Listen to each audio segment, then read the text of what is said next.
옆에 분하고 인사하겠습니다. 예수님 믿으면 꿈 같은 일이 일어났습니다. 기적과 축복의 주인공이 됐습니다. 나를 통해 한 영혼을 구원했습니다. 할렐루야. 여러분 영상을 보시면서 조금 무슨 얘기인가? 그죠? 이게 언제적 일인 것 같아요, 여러분? 바로 몇 주 전의 일입니다. 지금 코로나19로 인해서 여러 가지 이제 우리가 비대면 예배를 드리라고 그러고 이런 상황들입니다. 여러분이 지혜롭게 잘 따르시기를 바랍니다. 할렐루야. 예. 그런데 그런 와중에도 하나님 앞에 예배를 드리기 위해서 지금 몇 주 전에 미국에서 실제로 일어난 일이에요. 우리가 오늘 광복절이잖아요. 그죠? 참 뜻깊은 날입니다. 이 날은 어떤 날입니까? 우리가 36년 동안 압제당하다가 정말 광명을 되찾은 그런 복된 날이죠. 그런 날을 기념하면서 우리가 육신적인 자유도 얻어야 되겠지만 여러분 영적인 해방을 맞이하시기를 주님의 이름으로 축원합니다. 그래서 이분들이 어떻게 보면은 미련한 것 같고 어떻게 보면 지나칠 수도 있습니다. 좀 몇 주 기다려서 몇 달 기다려서 또 이렇게 틀어지면 예배를 드릴 수도 있어요. 근데 이분들 나름대로는 실내에서 예배를 금지하니까 실외에서 예배를 드린 겁니다.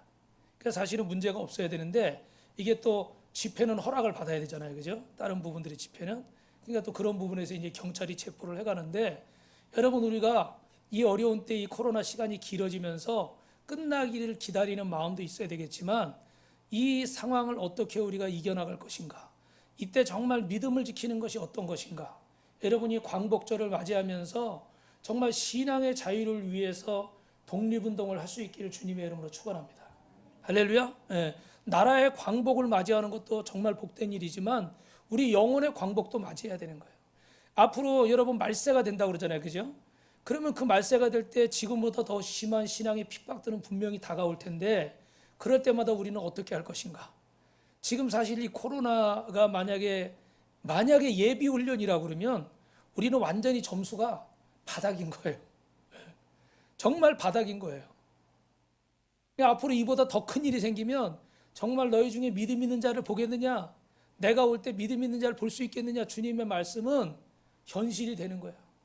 정말 눈 씻고 찾아봐도 믿음의 사람을 찾아보기 어려운 때가 올 수가 있어요.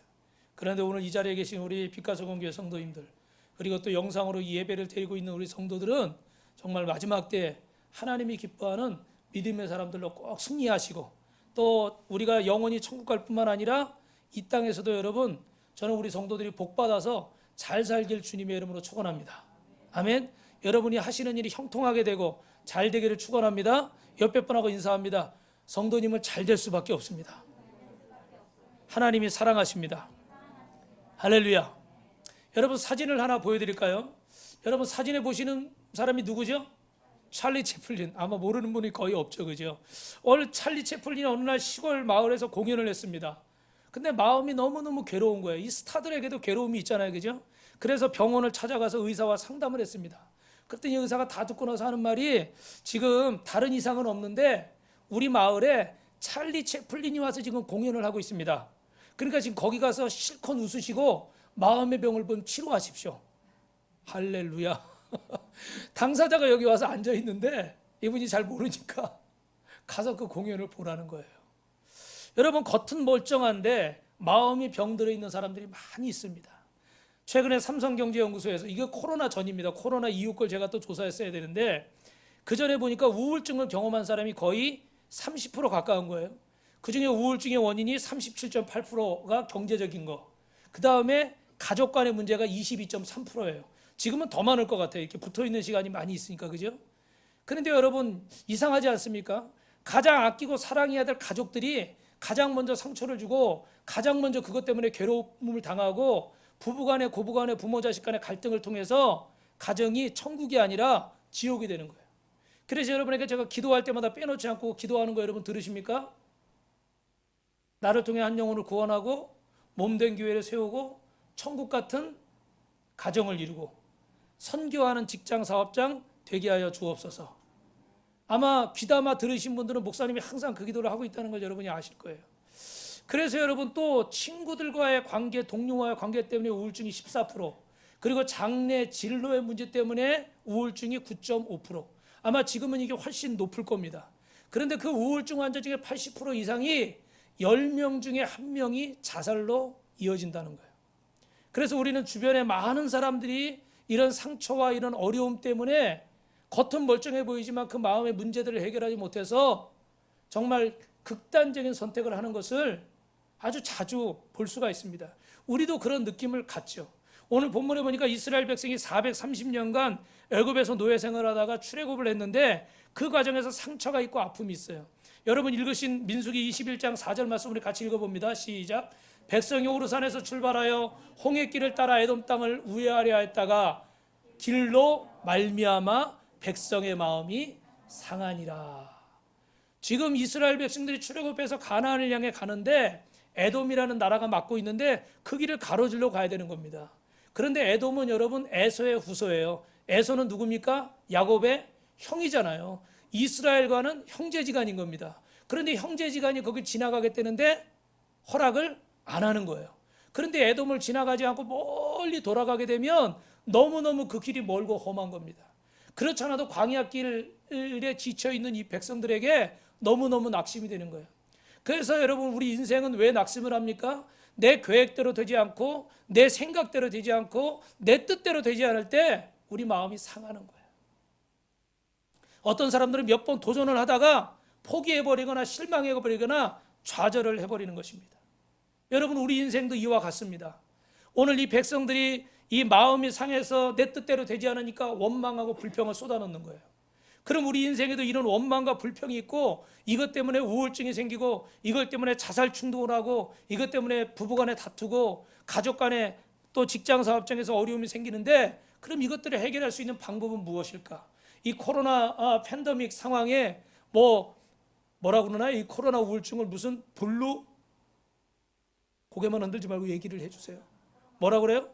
코로나 블루라고 그러나요? 그죠? 코로나 때문에 생기는 우울증을 코로나 블루라고 그러잖아요. 그죠? 우리는 이런 우울증을 어떻게 극복할 것인가? 여러분 첫 번째로 주보에 오시면 설교 노트에 따라합니다. 뚜렷한 좀 목소리 좀 뚜렷하게 해줘요. 이 방송 듣는 분들이 야 이렇게 저렇게 많이 나와서 예배 드리는구나. 자 뚜렷한 목표의식이 있어야 됩니다. 여러분 우리 인생이 아픔으로 끝나는 것이 아니라 오늘 저와 여러분에게 믿음의 사람들에게는 가나안이라는 천국이라는 하나님의 응답이라는 약속이 있는 줄로 믿으시면 아멘 하시기 바랍니다. 그래서 저는 여러분에게 오늘 이 시간에 두 가지가 준비되길 원하는데 따라합니다. 나에게는 분명한 목표가 있습니다. 내 인생은 이대로 끝나지 않는다. 나에게는 하나님이 주신 분명한 목표가 있고 사명이 있다. 이것이 여러분의 고백이 되길 주님의 이름으로 축원합니다. 두 번째는 따라합니다. 지금은 힘들지만 선한 목자 되신 주님이 함께 하심으로 승리한다. 할렐루야. 여러분 어려움이 없다는 얘기는 아니에요. 어려움이 있습니다. 그러나 지금은 힘들지만 분명히 선한 목자 되신 주님이 함께 하심으로 나는 반드시 승리할 것이다. 할렐루야. 여러분 이런 소망이 있을 때 분명한 목표의식이 있을 때 우리는 이 어려움을 이겨낼 줄로 믿습니다. 이번 주 새벽 예배 사도행전 21장에 보니까 결심을 흔드는 자를 멀리하라라는 제목으로 제가 설교를 했어요. 무슨 얘기냐면 바울이 3차 전도여행을 마치고 이제 예루살렘으로 돌아가야 됩니다. 그런데 예루살렘에는 사도 바울을 핍박하고 죽이려는 고통이 기다리고 있습니다. 죽음이 기다리고 있습니다. 바울이 마지막으로 밀레도에서 에베소 장로들을 초대해서 자신의 마지막 고별 인사를 하는 거예요. 이제 더 이상 내 얼굴 못 볼 수도 있다. 이게 마지막일 수도 있다. 믿음을 잘 지키고 나는 주의 길을 가니까 죽음이 기다려도 가니까 당신들 믿음 잘 지키고 교회 잘 지키고 하나님의 뜻을 이루라. 이러고 설교를 하는 겁니다. 그때 안녕히 가십시오 인사하는 게 아니라 성도들이 다 붙잡는 거예요. 근데 그 중에 여러분 20장 21장의 사도행전에 보면 빌립의 딸들이 있는데 그들이 예언자고 아가보라는 사람이 예언자예요. 그래서 예언하는데 바울 선생님 예루살렘에 가면 분명히 바울 선생님이 고난을 받고 죽을 수밖에 없습니다. 가지 마십시오. 근데 여러분 한 사람 얘기면 믿을 수가 없지만 여러 사람의 예언이 다 똑같은 거예요. 그러면 들어야 돼요? 안 들어야 돼요? 들어야 되는 거 아니에요? 그죠? 그리고 또 한 성도들은 거기 21장 13절에 보면 어떤 얘기가 나오면 어찌하여 울어서 내 마음을 상하게 하느냐. 그러니까 바울을 따르던 그 성도들이 바울 선생님 붙잡고 가지 마십시오. 가지 마십시오. 우리하고 여기서 살아요. 우리에게 하나님 말씀을 더 전해주세요. 이러고 붙잡는 거예요. 그러니까 바울 마음이 어때요? 상하는 거죠. 여러분 만약에 제가 어디 가려고 그러면 여러분 붙잡아야 돼요? 안 붙잡아야 돼요? 왜 웃어요? 대답은 안 하고. 이분들 표정을 보니까 안 붙잡을 것 같아. 막 붙잡으면서 목사님 가지 마세요. 목사님 금식하겠다고 목사님 그러지 마세요. 우리가 더 열심히 할게요. 이래야 되잖아요. 목사님 금식하세요. 이럴 분들의 이분들이 지금 대답을 안 하는 거 보니까. 그런데 이렇게 막 붙잡으니까 마음이 어때요? 약해질 거 아니에요. 그죠? 그리고 또 예언자도 있고 또 그 앞에 좋은 일이 기다립니까? 안 좋은 일이 기다립니까? 죽음이 기다린다잖아요.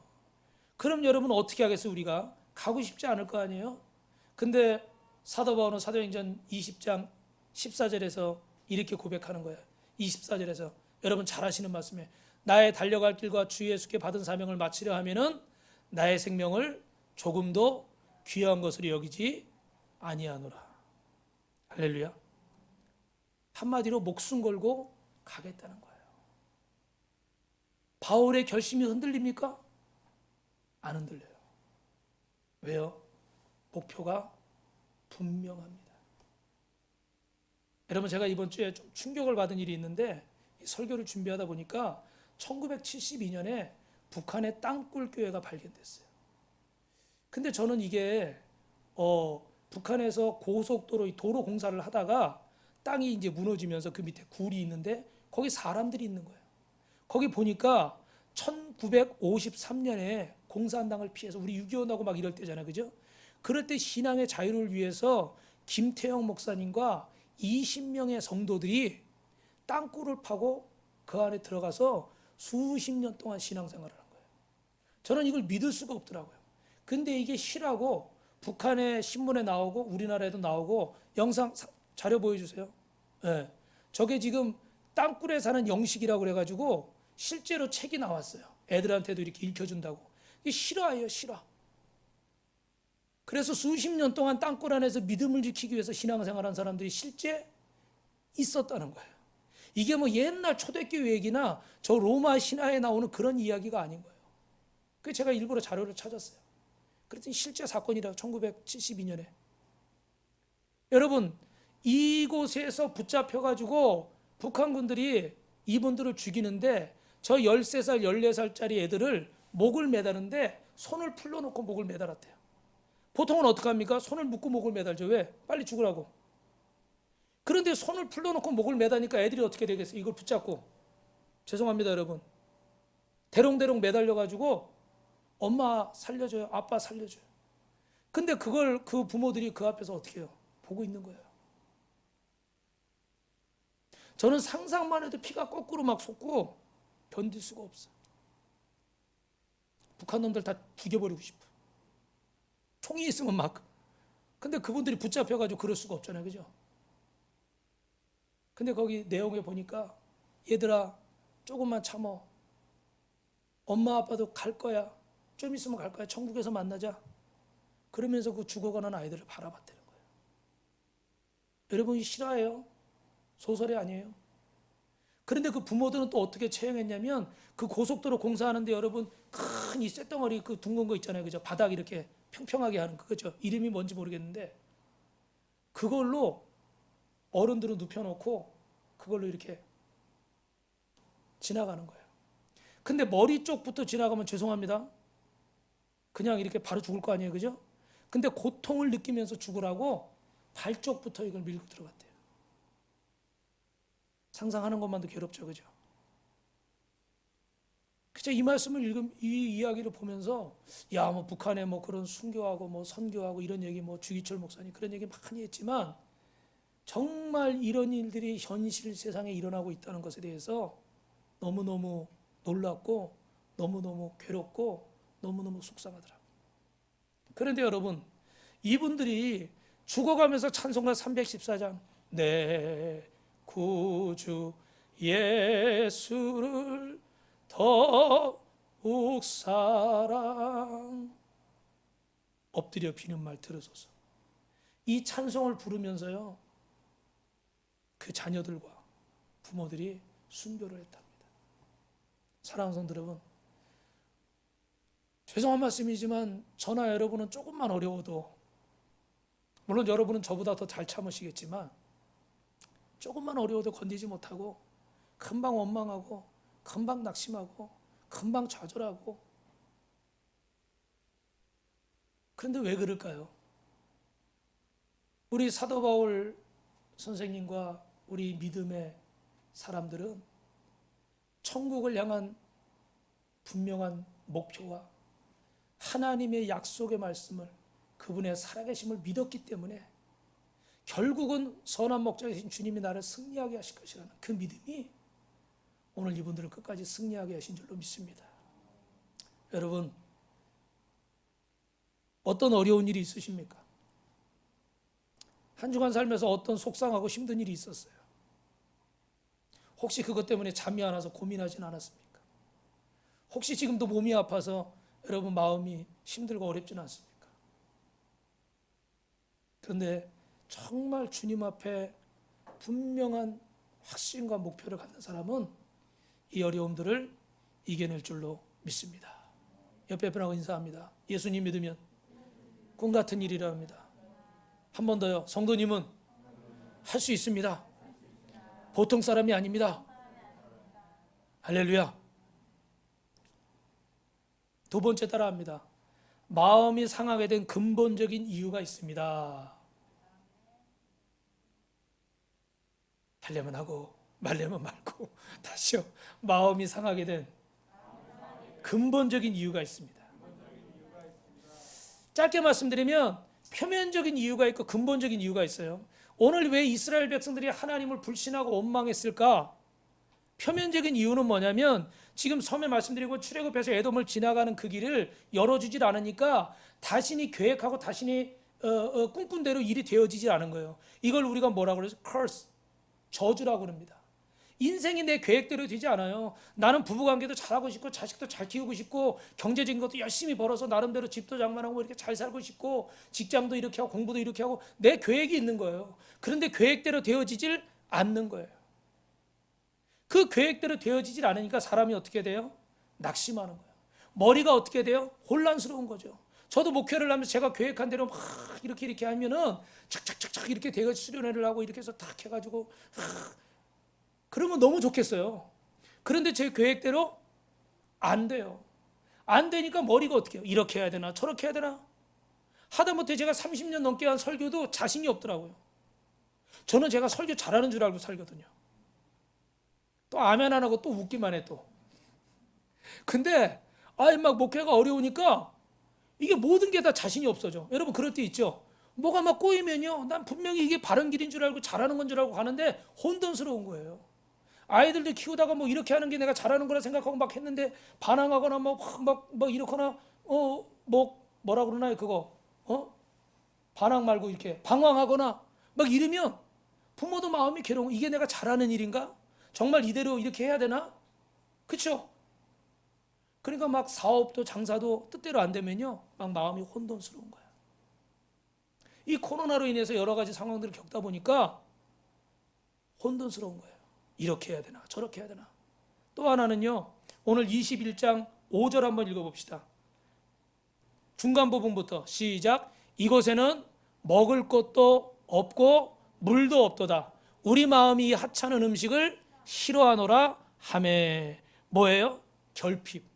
표면적으로 드러난 이유는 혼돈과 결핍인 거예요. 왜? 광야에서 지금 마실 물도 없고 먹을 것도 부족하고 입을 것도 부족하니까 어떤 사람은 물질은 넉넉한데 건강이 약하고 어떤 사람은 몸은 건강한데 물질이 부족하고 또 어떤 사람은 돈도 있고 건강도 있는데 자식이 속썩이고 남편이 속썩이고 아내가 속썩여요. 인생에는 여러분 수없이 많은 문제들이 있어요.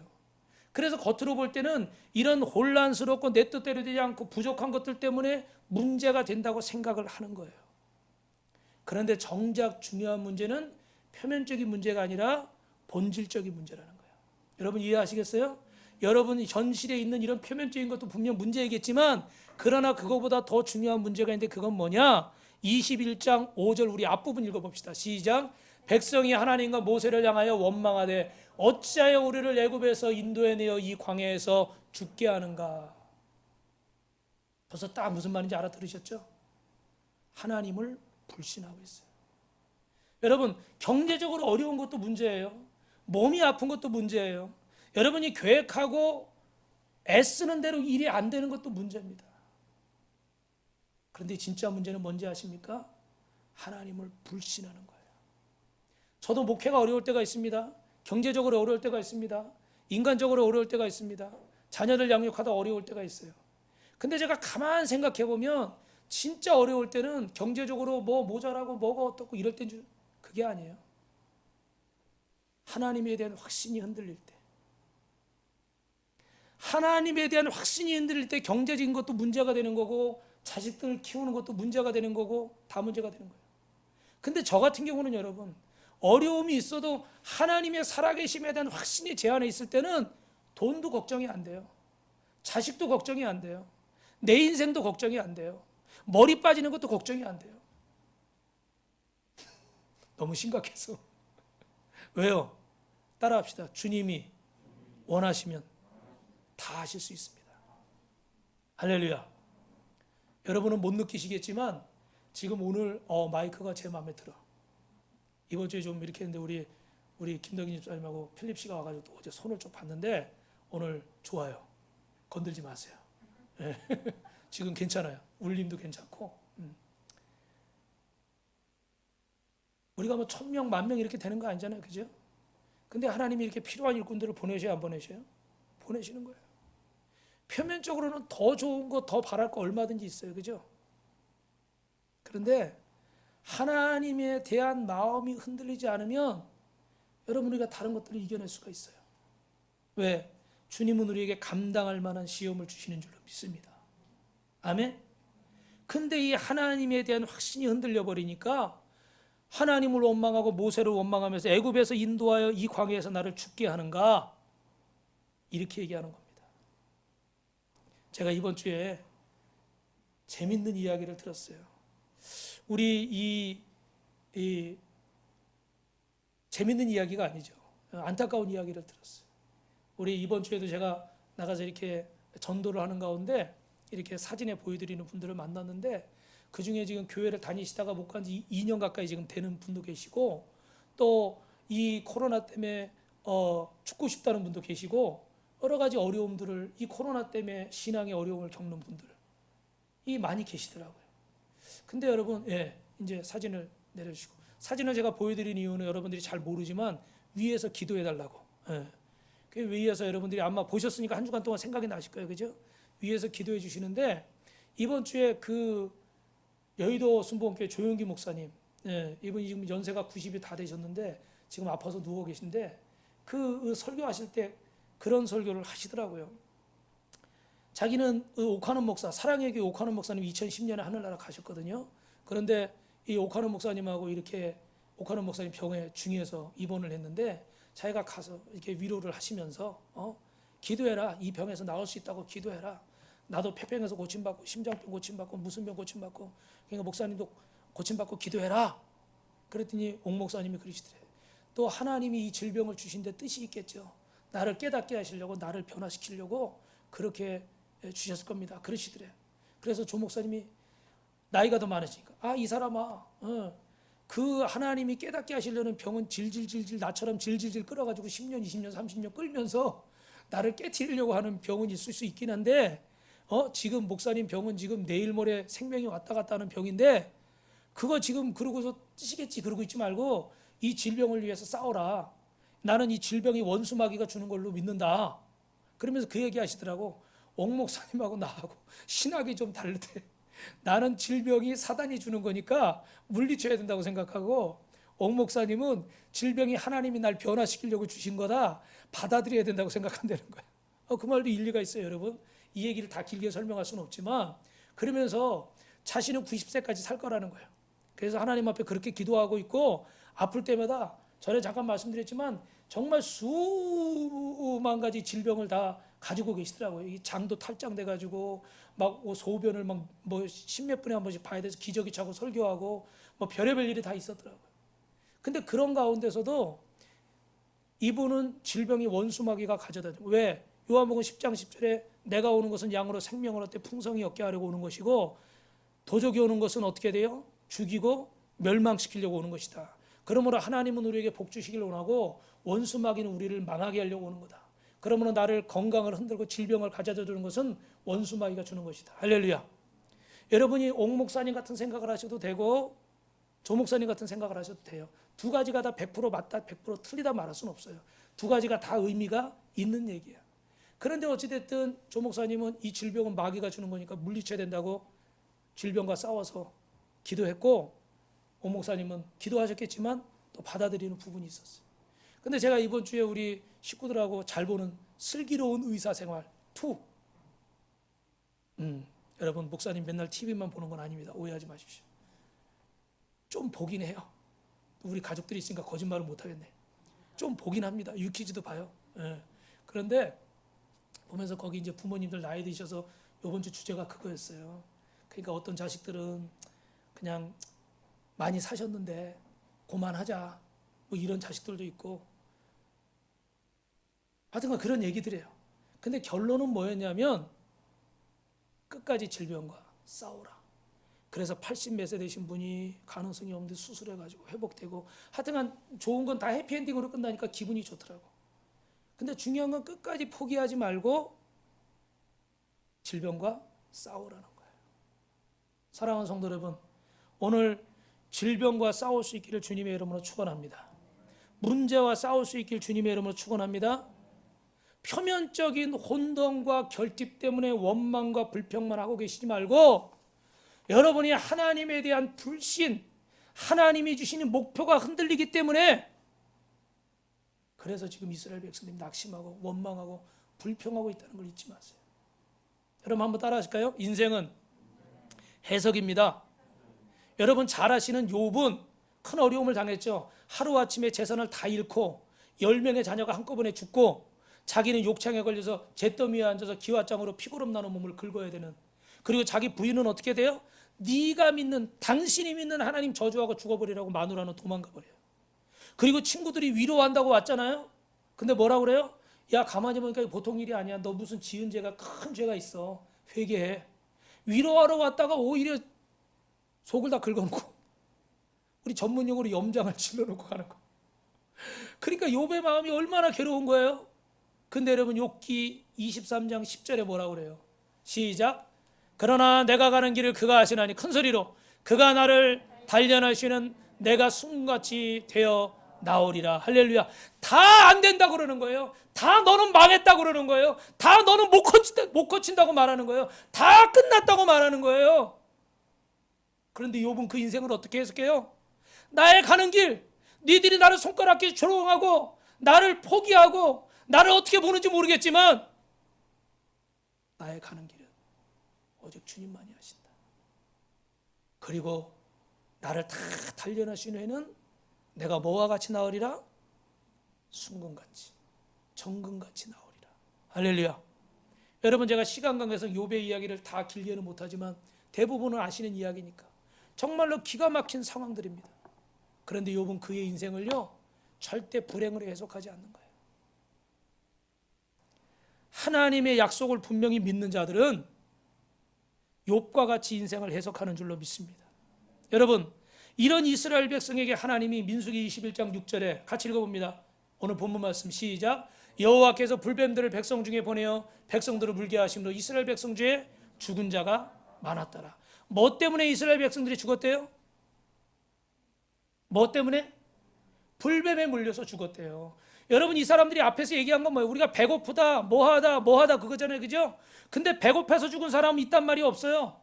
목말라 죽었다는 사람이 없어요. 뭐 때문에 죽었대요? 그것 때문에 원망하다 불뱀에 물려 죽었다는 거예요. 여러분 이 땅에 지금 미국에도 보니까 3,000개 정도의 교회들이 1년에 통계적으로 문을 닫는다고 합니다. 근데 여러분 하나님이 정말 망하게 하셔서 문 닫은 교회가 그 중에 있을까요? 한국에도 그런 교회가 몇천 개가 된다는데 정말 하나님 망하게 하셔서 문 닫은 교회가 있을까요? 여러분 그렇게 생각하세요? 내가 반석 위에 교회를 세우고 음부의 권세가 해야지 못한다고 그랬는데 하나님이 문 닫게 하신 교회가 있을까요? 없습니다. 저는 없다고 봐요. 왜 그럴까요? IMF가 닥치니까, 코로나가 오니까, 성도들이 안 오고 헌금이 주니까, 월세를 못 내니까, 운영이 안 되니까, 목사님이 생활이 안 되니까, 뭐가 안 되니까 야 못하겠다. 그리고 어떻게 해요? 문을 닫은 거예요. 무슨 말인지 이해하세요? 하나님이 여러분을 굶겨 죽이신 적이 없고 목말라 죽게 하신 적이 없는 거예요. 우리가 지레 겁먹어가지고 이거 안 되겠다, 못하겠다, 야 이거 가능성 없다, 야 닫자, 접자, 끝내자, 이래서 끝난 거지. 하나님이 여러분을 망하게 하시고 하나님이 여러분을 죽이신 적이 없어요. 그 백성들이 원망하다 불뱀에 물려 죽은 거지 하나도 목말라 배고파 죽은 게 없다는 거예요.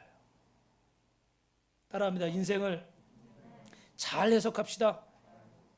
그래서 하나님이 살 수 있는 방법을 하나 주셨는데 우리 8절 읽어봅니다. 시작. 여호와께서 모세에게 이르시되 불뱀을 만들어 장대 위에 매달아라. 물린 자마다 그것들을 보면 살리라. 할렐루야. 옆 사람하고 인사합시다. 하나님이 여러분을 사랑하십니다.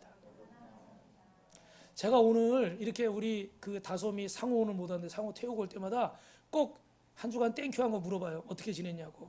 그러면 한마디씩 딱 하는데 참 은혜가 될 때가 많이 있어. 근데 오늘도 은혜가 되는 얘기를 딱 했는데 다솜아 얘기해도 돼? 딴 때는 허락 안 받았는데 오늘은 허락을 받고 싶네. 이번 주에 뭐 어떻게 하다 연습이 좀 피아노 연습 받아 좀 안 되고 그래서 좀 이렇게 마음도 그렇고 그래서 이제 저녁 때 친구들하고 우리 선생님하고 큐티하고 그러는데 큐티를 안 하고 잤대요. 마음이 좀 깔아앉아가지고 디프레션 돼서 그런데 아침에 일어나 보니까 큐티가 이렇게 막 다른 사람들이 한 거 우리 선생님이 한 거 친구들이 한 큐티가 막 온 거예요. 그래서 그걸 막 읽는 가운데 그런 말씀이 있더래요. 마음에 탁 와닿은 말씀이 쉬지 말고 기도하라. 그게 우리 다솜이는 주님의 음성처럼 들려요. 내가 좋을 때도 있고 그렇잖아요. 우리 컨디션이 좋을 때도 있고 안 좋을 때도 있고 그죠? 상황이 항상. 근데 그때 우리가 그 상황에 따라서 자꾸 마음을 놓지 말고 주님이 쉬지 말고 기도하라고 그러시는구나. 할렐루야. 그래서 다솜이가 은혜 받아가지고 저도 은혜 받았어요. 여러분도 은혜 받으셨죠? 네, 박수 한번 이렇게. 야, 우리 이렇게 깨닫고 이렇게 하는 것이 얼마나 귀하고 참 복된지 모르겠어요. 그래서 여러분 마지막으로 엉뚱해 보이지만 하나님이 방법을 제시하신데 그게 뭐냐? 녹뱀을 만들어서 그 위에 바라보는 자마다 살게 될 것이다. 할렐루야. 아멘. 자, 그래서 여러분 마지막 세 번째는요. 따라합니다. 하나님과의 신뢰 회복이 먼저입니다. 여러분 이 장대 위에 녹뱀을 하나 달았습니다. 그거 만들어 놓고 쳐다봐. 그거 뭐 효과가 있겠어요, 여러분? 그거 본다고 나을 거라고 생각하는 것 자체가 좀 이상한 거 아니겠어요, 그죠? 근데 제가 오늘 조영기 목사님 말씀을 드렸으니까 하나만 더 말씀드리면 이분이 17살 때 폐병에 걸려서 말기로 3개월에서 6개월 시한부 선고를 받았습니다. 원래 불교를 믿었기 때문에 의사가 아무것도 할 수 없다고 집에 가라고 해서 집에 와가지고 매일 그 연부를 외우면서 근데 한 달이 넘어도 계속 기침이 나고 피가 나오는 거예요. 몸은 점점 쇠약해져 가는 겁니다. 근데 이런 생각이 드는 거예요. 내가 이렇게 한 달을 넘게 이렇게 오랫동안 이렇게 내가 나름대로 하는데 왜 나는 차도가 없을까? 정말 내가 이 살아있는 것을 믿는 것인가? 그런 좀 회의가 좀 찾아왔어요. 그때 마침 누나 친구가 예수 믿는 누나 친구가 와서 전도를 하는 거예요. 근데 전도를 막 하고 너 용기야 예수 믿어야 되고 예수님이 너의 죄를 위해서 십자가에 죽으셨고 네가 이걸 믿으면 너는 하나님 예수님께서 십자가에서 너의 질병을 짊어지셨기 때문에 넌 치료받을 거야. 막 이러면서 전도를 막 하는 거예요. 근데 이게 여러분 귀에 들어올까요? 안 들어올까요? 귀에 안 들어오죠, 그죠? 그래서 계속 무시하고 안 듣고 그랬어요. 근데 어느 날은 또 와가지고 용기야 그러면서 또 막 전도를 막 하는 거예요. 그러니까 또 그날도 귀를 막고 안 들으려고 기운도 없고 그냥 귀찮고 막 이러는데 갑자기 막 울더래요. 우는데 하나님 우리 용기 살려주세요. 자기 친누나도 아니고 누나 친구인데 우리 용기 살려달라고 그냥 대성통곡을 하면서 기도를 하더래요. 여러분도 누구 안타까운 사람이 있으면 앞에 가서 대성통곡을 하셔요. 대성통곡. 막 대성통곡을 하니까 마음이 어떻게 마음이 짠하잖아요. 나를 위해 누가 저렇게 울어주니까 누가 그렇게 울어주겠어요, 그죠? 부모도 다 포기하고 있는 상태고 그 옛날에 이분도 남매가 9남매인가 10남매래요. 그 옛날에 시골에서 9남매 키우려면 뭐가 있겠어요, 그죠? 먹을 거나 제대로 있겠어요? 그러니 뭐 병원 갈 그것도 없고 가서 치료도 안 되고 그러는 가운데 이분이 성경을 주면서 읽으라고 그러는데 성경을 읽으라고 이렇게 펴니까 보통 어디부터 피게 돼요? 창세기부터 피니까 그 누나가 얼른 뺐더니 다시 중간쯤 하더니 마태복음 이렇게 펴주더래요. 그 왜 그러냐고 그랬더니 살 날도 얼마 안 남은 것 같은데 거기서부터 읽다가는 계시록까지 못 읽을 것 같아서 중간부터 읽으라고. 하여튼 그분이 그렇게 하시는데 진짜 그랬는지 모르겠고 하여튼 그렇게 얘기를 하더라고. 그러니까 정말 이게 심각한 그런 상황인데 성경을 읽으면서 자기가 깨달은 게 있대. 마태복음 1장에 보니까 뭐라 그래요? 계속 뭐라 그래요? 아브라함이 누구 낳고 뭐 계속 낳고만 나오잖아요. 그리고 읽다가 던져버렸대. 이게 계속 낳기만 한다. 죽게 생겼는데 뭘 자꾸 낳냐고. 그랬더니 그 누나가 또 그러더래. 영기야, 생선도 먹으려면 뼈를 발라내고 가시 발라내고 먹어야 되잖아. 그러니까 말씀도 이렇게 가시가 있대요. 이거 좀 위험한 해석이에요. 말씀도 가시가 있으니까 가시를 발라내고 먹으라고. 그래가지고 성경을 읽었대. 근데 이분이 중요한 얘기예요. 내가 불교를 믿으면서 안 거는 도를 닦아서 내가 깨닫고 어떤 경지에 이르르는 거.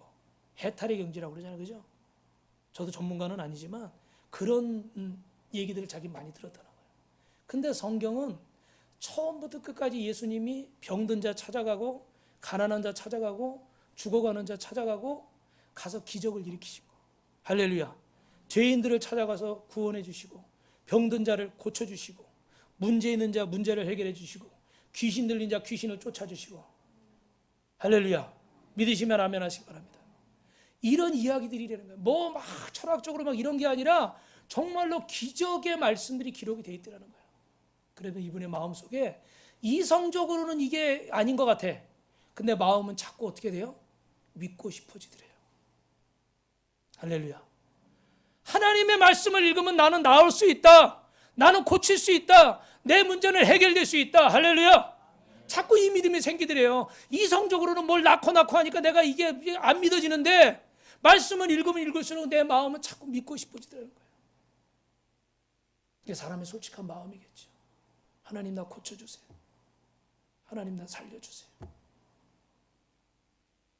그래서 하나님의 은혜로 고침받고 그런 또 귀한 목사님이 된 줄로 믿습니다. 여러분은 여기 본문 4절에 보시면 백성의 마음이 상했다 그러잖아요. 히브리어 원어에는 상했다는 마음이 짧아졌다, 마음이 좁아졌다.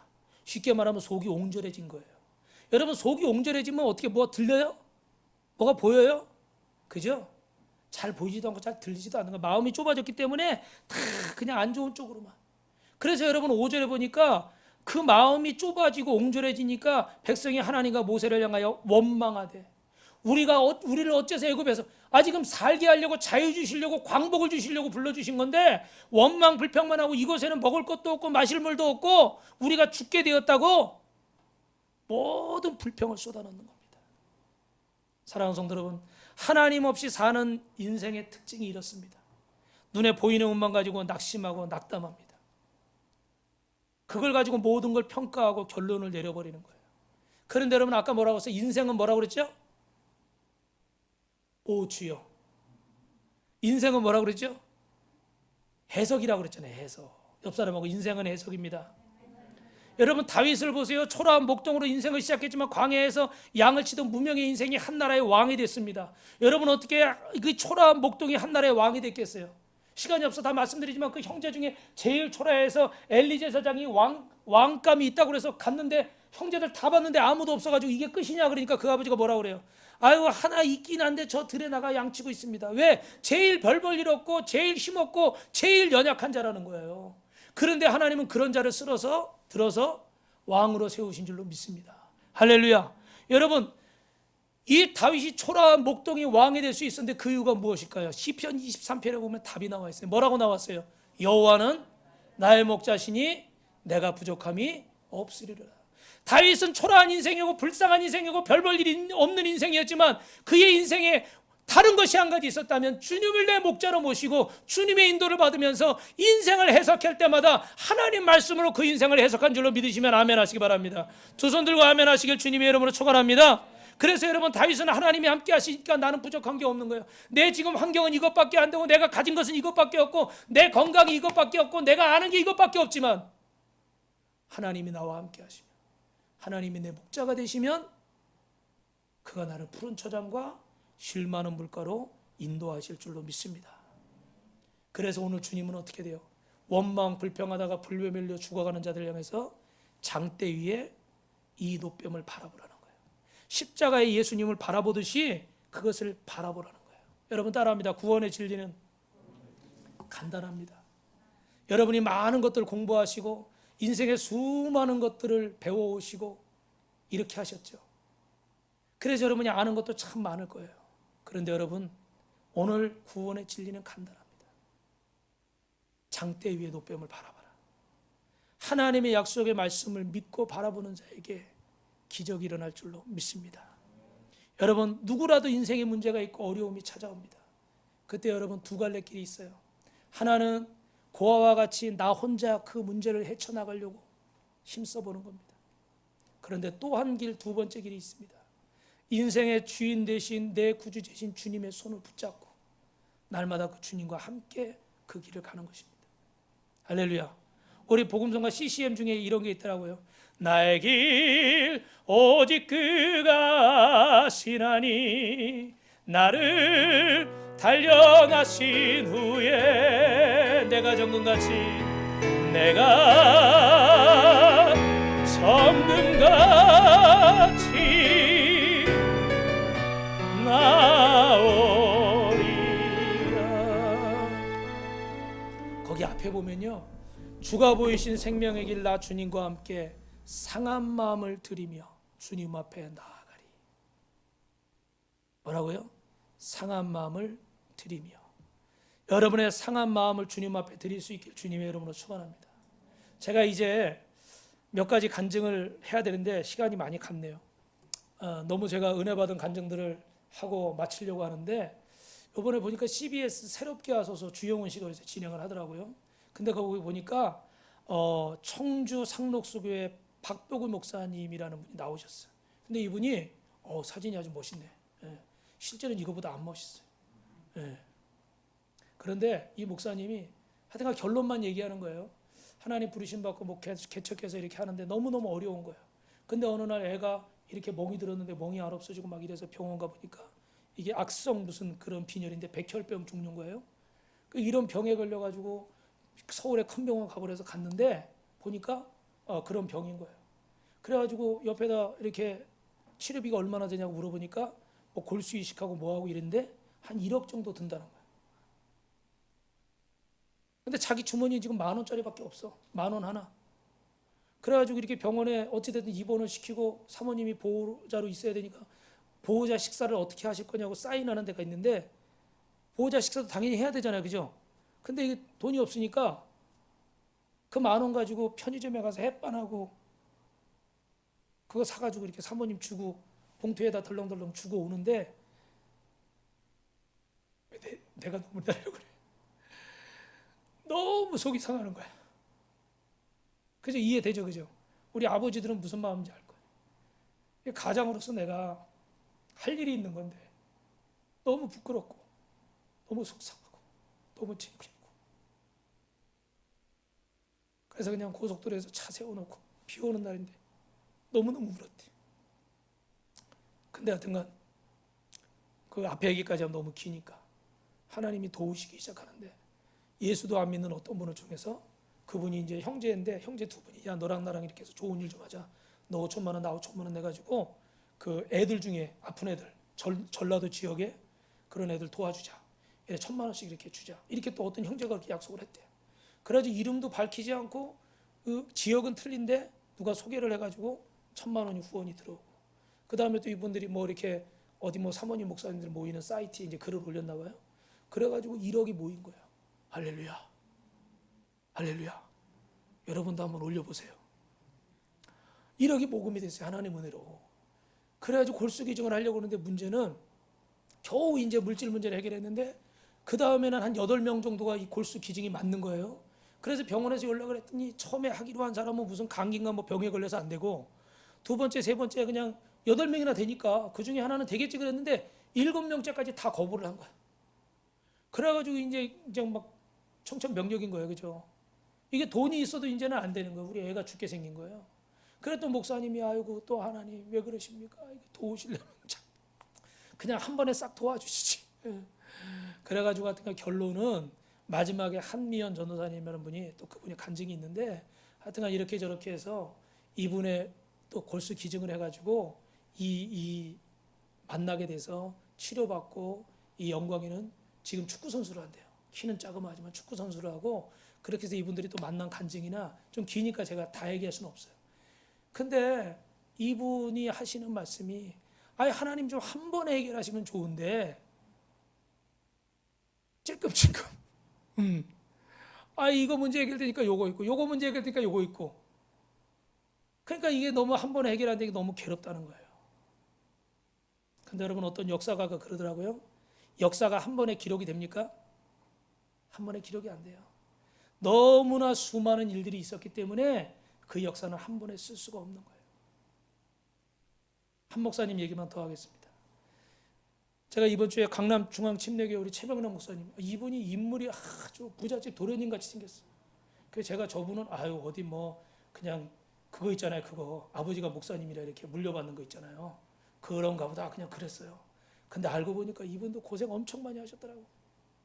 집에서 쫓겨나고 뭐 막 이러면서 미국 유학 가가지고 먹을 것도 없이 막 그냥 도넛 가게에서 막 일하고 새벽 배달하다가 흑인들 막 총 쏘는데 막 죽을 뻔도 하고 뭐 그 사모님하고 와서 캐시어 하느라고 별의별 일을 다 했고 뭐 집 청소하는 거 있잖아요. 그죠? 우리 이민 가면 특별한 직업 별의별 고생 많이 하셨더라고. 그러면서 이렇게 하는데 하나님 은혜로 이렇게 열 몇 명 이렇게 해서 작은 개척교회 하고 있는데 뭐 그 미국 교회 빌려서 하고 있는데 나가라는 거야. 그러니까 나가야 되니까 뭐 어떻게 성전 어떻게 해야 되잖아요. 그러는데 뭐 어떻게 할 게 없어. 근데 70세 넘으신 할아버지 한 분이 딸네 집에 이제 와가지고 미국 와서 이렇게 사는데 뭐 미국말도 못하고 뭐 돈도 없고 뭐 할 수 없으니까 어느 날 주일날 아침에 보니까 강대상에 깡통 담아놓은 봉지가 7개가 이렇게 큰 게 와 있더래요. 그러면서 거기 종이 하나가 이렇게 와 있는 거야. 그랬더니 아무개 성도인데 내가 이렇게 교회를 위해 성전 위해서 뭘 하고 싶은데 아무것도 제가 할 게 없습니다. 그래서 제가 길을 가다 보니까 깡통이 눈에 많이 띄더래. 그래가지고 그 깡통을 다 주워다가 깨끗이 씻어가지고 다 찌그러뜨려가지고 봉투에 넣어서 7자루를 이렇게 해가지고 온 거예요. 이걸 건축원금으로 드립니다. 할렐루야.